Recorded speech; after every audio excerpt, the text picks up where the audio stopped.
शुभविवाह या मालिकेच्या 17 जानेवारीच्या भागामध्ये आकाश भूमीला घेऊन आता तिच्या ऑफिसपर्यंत आणतो आणि म्हणतो, खरं तर सायकल राणी, आज तू ऑफिसला सुट्टी घ्यायला हवी होतीस. भूमी सांगते, अरे आकाश, सुट्टीचं आणि आता कामाचं हे सगळं गणित असतं. म्हणजे आपलं पर्सनल लाईफ आणि आपलं प्रोफेशनल लाईफ याच्यामध्ये गल्लत करायची नसते. आकाश म्हणतो, पण एक दिवस नाही गेलीस तर काय होईल? आज तुझा वाढदिवस आहे ना. भूमी म्हणते, आकाश, अरे वाढदिवस असला तरी कामं कोणाला टळलेत का? कामंही आपल्याला करायलाच पाहिजेत. आकाश म्हणतो, ठीक आहे, मग संध्याकाळी मी तुला न्यायला येईन, आपण देवळात जाऊया.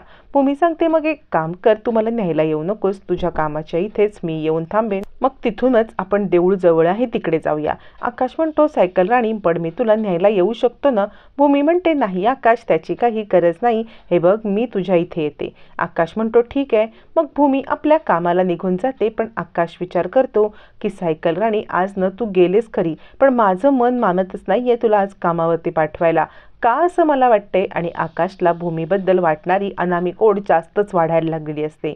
तोपर्यंत इकडे आता खरेदी करून आल्यावरती किंवा खरेदीला जाण्यापूर्वी पौर्णिमा चिडलेली असते आणि म्हणते, तू जराशी 2 बंडलं काय बघितलीस, लगेच तू भुळलीस. या 2 बंडलांपायी माझं करोडोचं नुकसान केलंस. ह्या 2 बंडलांपायी ही सगळी प्रॉपर्टी, पैसा, महाजन गारमेंट याचा CEO बनण्याचं यांचं स्वप्न तू पूर्णपणे नेस्तनाबूत केलंस. यावरती नीलांबरी म्हणते, अगं मी भोळी आहे गं. तुझ्या सासूनी 2 बंडलं मला दाखवली आणि मी लगेचच भुलले. खरंच पुन्हा चुकलं. पण ही माझी शेवटची, पहिली आणि शेवटची चूक असेल. यापुढे तुझ्या सासूला धडा शिकवण्यासाठी आपण कंबर कसायची आणि त्यांच्या विरोधात उभं राहायचं. पौर्णिमा म्हणते, पण आजचं नुकसान केलंयस ना, ते खूप मोठं आहे. संक्रांत झाली की घाशाखोशा गुंडाळायचा आणि इथून निघून जायचं. यावरती नीलांबरी म्हणते, हो संक्रांत झाल्यावरती जाईन, पण संक्रांतीसाठी आता खरेदीला पैसे दिलेत तर आपण खरेदीला जाऊया का? असं म्हणत नीलांबरी, पौर्णिमा आणि आता इकडे अभिजित यांना घेऊन खरेदीला जाते. तोपर्यंत इकडे आता महाजन गारमेंटच्या मालाचे बॉक्स इनामदारांच्या कंपनीत आलेले असतात आणि ते बॉक्स ट्रकमधून एक्सपोर्ट केले जाणार असतात. त्यावेळेला अभिजितने सोमेशला सांगितलेलं असतं की जोपर्यंत कंपनीमध्ये आलेला बॉक्स हा ट्रकमध्ये लोड होत नाही तोपर्यंत तो उघडला गेला नाही पाहिजे. म्हणजे निकृष्ट दर्जाचं फॅब्रिक पाठवलेलं असतं आणि ते चेकिंग न करता डायरेक्ट सप्लायरकडे इनामदार कंपनी थ्रू पाठवण्याचा अभिजितचा डाव असतो. पण आता इकडे मध्ये भूमी उभी असते. भूमी सांगते, मला असं वाटते, 1 मिनिट थांबा, इथे ना एका बॉक्सचं सील थोडंसं मला अनबॉक्स केलेलं वाटतंय. यावरती सोमेश म्हणतो, आपल्या कंपनीचा नियम आहे, या कंपनीच्या नियमाच्या विरुद्ध जाऊन आम्ही बॉक्स फोडू शकत नाही. डीलरकडून आलेला माल डायरेक्ट ट्रकमध्ये पाठवायचा, कोणत्याही प्रकारचा बॉक्स फोडायचा आपल्याला अधिकार नाही आहे. यावरती भूमी सांगते, नाही, पण मला हे सील खराब वाटतंय, आत्ताच्या आत्ता माझ्यासमोर हे सील फोडलं गेलं पाहिजे. सोमेश सांगतो, कंपनीच्या नियमाचं तुम्ही उल्लंघन करताय. यावरती भूमी सांगते, हे बघा, कंपनीच्या नियमाच्या उल्लंघनपेक्षा उत्कृष्ट दर्जाचा माल आपल्या कंपनीकडून जाणं हे महत्त्वाचं आहे. आणि आता भूमी तो बॉक्स खोलते. सोमेश तिला अडवतो. भूमी कोणाचा एक शब्द ऐकत नाही. बॉक्स खोलल्यावरती आतमध्ये महाजन गारमेंटचं पॅकेट बघून भूमीला थोडासा धक्काच बसतो. म्हणजे महाजन गारमेंटकडून हा माल आलाय आणि तो आपण इनामदार कंपनीचं सील लावून पाठवतोय हे भूमीला समजतं. भूमी एक पॅकेट खोलते आणि पॅकेटमधलं निकृष्ट दर्जाचं फॅब्रिक उघडते आणि ती म्हणते, हा असा माल आपण पाठवणार? सोमेश म्हणतो, हे काय आम्हाला माहीत नाही. या कंपनीची महाजन कंपनीसोबत डील झाले, त्यांनी हे फॅब्रिक पाठवलं, आम्ही फक्त ट्रकमध्ये लोड करतोय. भूमी म्हणते, पण या सगळ्यामध्ये हा सील न झालेला बॉक्ससुद्धा मी तुम्हाला उघडून मागितला तरी पण तुम्ही उघडून दिला नाहीत. याचा अर्थ तुमच्या मनात काहीतरी काळबेरं होतं. सोमेश म्हणतो, मी आत्ताच्या आत्ता इनामदार सरांना बोलवतो आणि सांगतो की तुम्ही नियम मोडलायत. भूमी म्हणते, तुम्ही कशाला सांगताय? मीच सांगते की इनामदार सरांना की निकृष्ट दर्जाचं फॅब्रिक कसं काय आपण एक्सेप्ट करतो ते. आता हे सगळं प्रकरण गजराज इनामदार यांच्या ऑफिसमध्ये जातं. गजराज इनामदार हे आता ते फॅब्रिक बघतात आणि म्हणतात, हे काय आहे? यावरती भूमी सांगते, मी ज्या वेळेला बॉक्सचं इन्स्पेक्शन करत होते तेव्हा एक बॉक्सचं सील मला उघडल्यासारखं वाटलं तर मी त्याच्यामधून हे काढलं. सोमेश म्हणतो, मला याच्याबद्दल काहीच माहीत नाही आहे. भूमी सांगते, जर यांना याच्याबद्दल काहीच माहिती नव्हतं तर यांनी मला बॉक्स उघडायला परवानगी का नाही बरं दिली? मला बॉक्स उघडू दिलाच नाही आणि ते माझ्यावरती आर्यावी करायला लागले. सोमेश म्हणतो, हा तर आपल्या कंपनीचा रूल आहे की कोणताही सील बॉक्स फोडायचा नाही. भूमी सांगते, तो बॉक्स सील नव्हताच, तो ऑलरेडी त्याचं पॅकेजिंग खराब होतं, म्हणून मला ते उघडून पाहायला मी बोलले तर ह्यांनी खूप आकांतांडव केला. यावरती गजराज इनामदार म्हणतात, बरोबर आहे.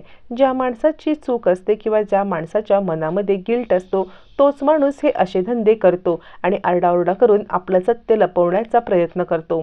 सोमेश, तुला मी कंपनीतून काढतोय. सोमेश हातापाया पडायला आणि बोलायला लागतो, याच्यावरती माझं कुटुंब चाललंय. गजराज इनामदार म्हणतात, आता तुला माफी नाही. मागच्या वेळेला भूमी मॅडमच्या सांगण्यावरून तुला माफ केलं होतं. एक गोष्ट लक्षात घे, आता तुझी इन्क्वायरी बसेल. या इन्क्वायरीमध्ये जो निर्णय येईल ना, त्या निर्णयानुसार तू दोषी आहेस की निर्दोष याच्यावरती तुझा जॉब ठरेल. तुझा जॉब राहील की नाही हे याच्यावर ठरेल. असं म्हणत आता गजराज इनामदार सर त्याला चांगलंच सुनावतात आणि त्याला तिकडून हकलपट्टी करतात. त्यानंतर भूमी म्हणते, सर म्हणजे हे महाजन गारमेंटकडून आपलं डील झालंय का? यावरती गजराज इनामदार म्हणतात, हो, पण मलासुद्धा या महाजन गारमेंटकडून ही अपेक्षा नव्हती. भूमी म्हणते, मलासुद्धा. यावरती आता इनामदार सर म्हणतात, म्हणजे काय तुम्हाला म्हणायचं आहे? भूमी सांगते, नाही म्हणजे महाजन गारमेंट हे प्रतिष्ठित कंपनी आहे आणि त्यांच्याकडून आपल्याला ही अशी आलेली निकृष्ट दर्जाचं फॅब्रिक हे म्हणजे खूपच चुकीचं आहे. असं म्हणत भूमी विचार करते की महाजन गारमेंटमधलं काम इतकं ढिसाळ का झालंय? त्यावरती गजराज इनामदार म्हणतात, मी आत्ताच्या आत्ता महाजन गारमेंटसोबत असलेलं आपलं कॉन्ट्रॅक्ट कॅन्सल करतोय. ही ऑर्डर परत पाठवून देतोय. त्यांच्यासोबतचं डील आपण करणार नाही, कारण एवढी मोठी कंपनी आपल्यासोबत फ्रॉड करते. आपण यांना आता अजिबात बांधील राहिलो नाही आहे. असं म्हटल्यावरती भूमी सांगते, सर पण या सगळ्यामध्ये माझं नाव नाही ना कुठे येणार? याच्यावरती इनामदार सर म्हणतात, नाही देसाई मॅडम, तुम्ही घाबरू नका, तुमचं नाव कुठेही येणार नाही. भूमी सांगते, बाकी काही नाही, पण मला या जॉबची खूप गरज आहे, त्यामुळे माझं नाव कुठेही येता कामा नये. भूमीला भीती असते, जर नाव समजलं तर त्याला समजेल की मी या कंपनीत काम करते. तोपर्यंत रागिणी CEO पदाची मीटिंग जिंकून काजूकतली घेऊन आलेली असते आणि सगळ्यांना काजूकतली देत असते. अभिजितकडे रागारागाने पाहते. नीलांबरी म्हणत असते, खरं सांगू का, तो तुमच्या ह्या ब्रँडेड काजूकतली आहेत ना, ह्या एकदम भारी असतात. आम्ही त्या कोपऱ्यावरचं कुठून काय मिठाई आणतो, त्याच्यामध्ये मैदा टाकलेला असतो. ह्या काजूकतलीमध्ये कसं काजू अगदी मस्त दिसत असतात. यावरती रागिणी म्हणते, हो, सगळ्यांनी घ्या. आईच्या यशामध्ये मुलांनी सहभाग घ्यायलाच पाहिजे ना. यावर नीलांबरी म्हणते, हो, तर खात राहायचं. अभिजित म्हणतो, का शॉपिंगला खाऊन झालं ते पुरेसं नाही का झालं? नीलांबरी म्हणते, नाही, खात राहणं हा माझा जन्मसिद्ध हक्क आहे. रागिणी म्हणते, तर बरोबर आहे, खात राहायचं आणि सुखी राहायचं. अभिजित तू पण घे, पौर्णिमा तू पण घे. असं म्हणत ती दोघांनाही आपण CEO झाल्याबद्दलची आता मात्र इकडे मिठाई भरवते. नीलांबरी म्हणते, आज शॉपिंग इतकं सुंदर झालं ना, म्हणजे चंद्रकलेमध्ये इतक्या काही व्हरायटी असतात, मला खरंच माहीत नव्हतं. यावरती रागिणी म्हणते, हो, तर आज माझी मीटिंगसुद्धा खूप उत्तम झाली. हे दोघं जण नव्हते ना, त्यामुळे माझी मीटिंग उत्तम झाली काय पौर्णिमा? असं म्हणत रागिणी आता पौर्णिमाला चांगलाच धडा शिकवते आणि दोघांच्याही नाकावर टिचून CEO बनते. जीवाच्या वर अभिजित आता काजूकतली खातो. रागिणी म्हणते, काय झालं, ते इनामदार कंपनीचा पहिला लॉट गेला का? अभिजित म्हणतो, हो, पहिला लॉट गेलेला आहे, आता दुसरा लॉट. अभिजितला अजून माहीत नसतं की इनामदार कंपनी त्यांचा सगळा लॉट परत पाठवून कॉन्ट्रॅक्ट कॅन्सल करणार असते. इकडे आकाश ज्या ठिकाणी भूमी येणार असते तिथे वाट पाहत असतो आणि म्हणतो, ए सायकल, अजून माझी सायकल राणी का बरं आली नाही? तितक्यात एक माणूस येतो आणि आकाशला म्हणतो, आकाशराव, तुम्ही अजून इथे काय करताय?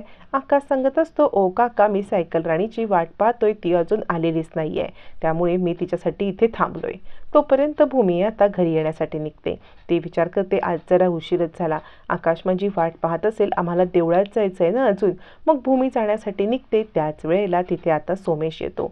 सोमेश भूमीला पाहतो आणि त्याच्या डोक्यामध्ये खूप राग भरलेला असतो. सोमेश आता म्हणतो की मी आत्तापर्यंत या महाजन गारमेंट्सचं इकडे काम करून लाखो कमवणार होतो, पण या बाईमुळे माझी डील कॅन्सल झाली. म्हणजे अभिजितसोबत संगनमत करून सोमेशने फ्रॉड करायचं ठरवलेलं असतं. इकडे आकाश वाट पाहत असतो, अजून सायकल राणी का नाही आली, आणि तो विचार करतो, सायकल राणीने जरी मला सांगितलं असलं की तिकडे मला न्यायला येऊ नको, तरीसुद्धा मला तिकडे जायलाच पाहिजे. असा विचार करत आकाश आता इकडे इनामदार कंपनीकडे जायला निघतो. भूमीला तोपर्यंत सोमेश किडनॅप करतो आणि आता सोमेश तिला किडनॅप करून गोडाऊनमध्ये आणतो आणि म्हणतो, या मालकाने आपला खूप मोठा अपमान केलाय ना, तर आता या मालकाला आणि ज्या बाईमुळे आपला अपमान झालाय तिला, दोघींना पण आपण धडा शिकवायचा. असं म्हणत सोमेश भूमीला बांधतो आणि अख्खं गोडाऊन पेटवून देण्यासाठी पेट्रोल ओततो आणि आता माचीसची आग लावतो. भूमी मोठ्याने वाचवा वाचवा ओरडत असते. आकाशला हा आवाज ऐकू जातो.